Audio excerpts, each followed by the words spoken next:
everybody. I'm Laura Trump coming to you from my home in New York. With an economy to restore, justice to deliver, and violence in the streets, the Democrat-controlled Congress stood idly by. Joining me is the United States Representative from the 1st District of the great state of New York, Lee Zeldin. Lee, welcome to the show. Thank you. I'm excited to be here. Thanks for having me. Well, with the peace and security of our country at stake, it's sort of shocking, but how is it that the Democrat-controlled Congress could stand idly by and not support solutions for the American people? I think a lot of people want answers here. Yeah, I would like an answer as well. It's interesting. Basically, they got their gavels in 2018, this last election, by pledging to an enraged activist base that they would resist, oppose, impeach, and obstruct everything and anything. And to fulfill that pledge, that promise, they have been following through by obstructing, resisting, impeaching, and opposing everything and anything. And I believe that the average American wants to see people in government and Congress working with each other to try to find common ground and move our country forward. But unfortunately, this payoff to that base from 2018 and fear of their next congressional primary that might be in the weeks or months ahead here in 2020, or the November election, it's clouded their mind. I heard people talk about the atrophy of bipartisan muscles. There are some people who are in leadership positions in the House, like Speaker Pelosi, who doesn't seem to have a bipartisan muscle left to flex. And last point I'll tell you is this, between Nancy Pelosi, Steny Hoyer, and Jim Clyburn, the top 3 House Democrats, they have now been in the House of Representatives for 100 years. Wow. That'll be another reason. Oof. Well, it's really disappointing, I think, to a lot of Americans, because one would think, or we would like to think, that people could put politics aside and always consider what's best for the American people. But of course, in this case, we see people aren't able to do that. And we find ourselves obviously in a very difficult time, I think, in our country, a time when really we should all come together. We should all want to support the peaceful protesters who are out there. We should want to make sure that our communities across the country are safe. But with Democrats, including Biden campaign staff members, posting bail for violent protesters, people who have been locked up for burning down buildings, for looting, for causing all different types of crime and chaos all across this country. I mean, whose side, Lee, are these people on anyway? I don't think, a lot of people don't understand. Why would they do this? Why post bail for these people? Well, for one, they aren't law and order elected officials. They aren't law and order candidates. You don't hear them talk about our rule of law. You don't see them speaking out to send strong, effective messages, consistent messages to the people who are rioting, who are looting, who are burning, who are physically attacking others. While our entire country is united for justice for George Floyd and his family, now, because of these actions of these rioters, we're also calling for justice for David Dorn and all of these other current and former law enforcement officers who have been killed trying to protect their communities. And I think that if you're one of these Democrats who really need to do some self-reflection, who haven't been sending that strong, effective message, think about the dreams that have been crushed by the actions of these rioters, the livelihoods and the lives over the course of the last several days. And to just sit back and let that continue, the destruction, is a total lack of leadership. We're seeing it here in New York, where they still haven't called in the National Guard. It was happening again over the course of the last night, the last 2 nights, the last 3 nights, where these businesses are being looted, burned, cops are being attacked, many are being hurt, and they're not going to call in the National Guard. And on top of New York, on top of all that, New York, they just imposed cashless bail.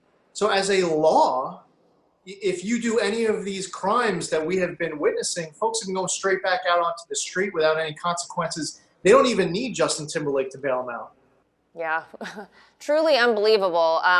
I think you're right. A lot of these people need a lot of self-reflection very quickly, let's hope. And you just mentioned it. New York, where I live as well, has been particularly hard hit by not only the pandemic, which I think people, maybe coronavirus, the people are over it now. It almost feels like that was 50 years ago. We were hard hit by the pandemic, and now these violent protests as well. How do we get our communities back on track, Lee? I mean, it's been a very tough time, I think, for a lot of people. Yeah, you're seeing an eroding of public safety. The laws that are being implemented in Albany and in City Hall are laws that are actually making things worse, not better. This past December, we had anti-Semitism all over New York City and the surrounding areas, violent anti-Semitic attacks. And whether it was those violent attacks or it was going to rob a bank, people walking out the door after getting arrested with a big smile on their face, they couldn't believe that they're back on the street, and then going out and robbing banks again. So the trend of what we're seeing of the people who are in power right now, in many cases, it's been worse than silent.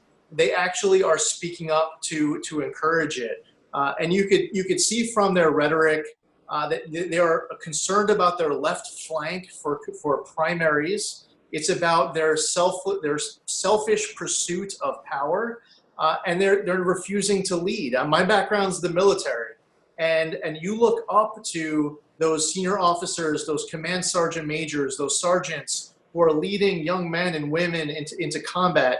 You look for consistency and a will, a sense of purpose, and they give orders. And you find that right balance that's right for the military. Being in government's not the same thing. But what we are actually seeing is totally the opposite, where they're total erosion of public safety. And I'm concerned for these communities that we love, those small business owners, those individuals, those families who are having everything destroyed. And that's why this November we need to reelect President Trump. We need to give him a Senate and a House to work with him, a Republican majority not pledging to impeach, resist, impose, and obstruct, but saying let's work together to impose a rule of law, a safe country for security. The contrast is becoming clear, and it really is the fault of those leaders on the other side for allowing this moment to happen the way it is.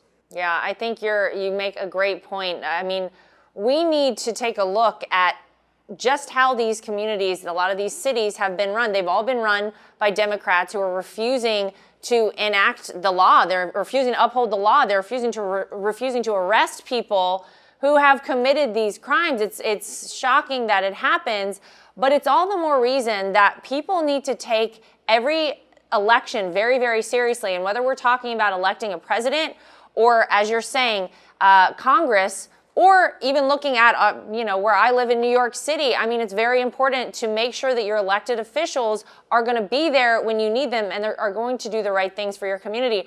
I wonder, Lee, if New York City will ever be the same. I see so many people leaving. I have personal friends who have left who say they will probably never move back to New York. I just wonder, is it ever going to be the same? Will we ever fully recover from this? I hope the answer is yes, but we need real leadership there. And listen, it's a different time. It's a scary time. But I think the one thing that we all know, we're all Americans. We always overcome. We always rise to the occasion. And this will be no different, I'm sure. So any final words you'd like to leave people with? Anything inspirational, perhaps, in a time like this? Yeah, the resiliency and the resolve that we have while people are leaving New York, as you pointed out, every day. What's amazing is if you change the leadership of New York City today, and if you had someone who respected our police officers, who stood with the police officers, called in the National Guard, who had to converse with people on both sides of these really complex issues, the fact that our city, and just using this as one example, could rebound within 24 hours, it really shows you just how important it is that this November that we're voting the right people in the office to represent us everywhere in America, whoever is watching this. I think that our spirit is very strong, and it's one that, we live in the greatest country in the world. We want our country to be the greatest version of itself. We're up against people who want our country to be like some other country somewhere else in the world. And for us, that American dream and that American spirit is one where we're not going to take anything for granted between now and this November and the days, months, and years that follow, because we know that our great country can be even more exceptional going forward. That's right. All right, Congressman Lee Zeldin, thank you so much for being with us today. We really appreciate it. Thank you.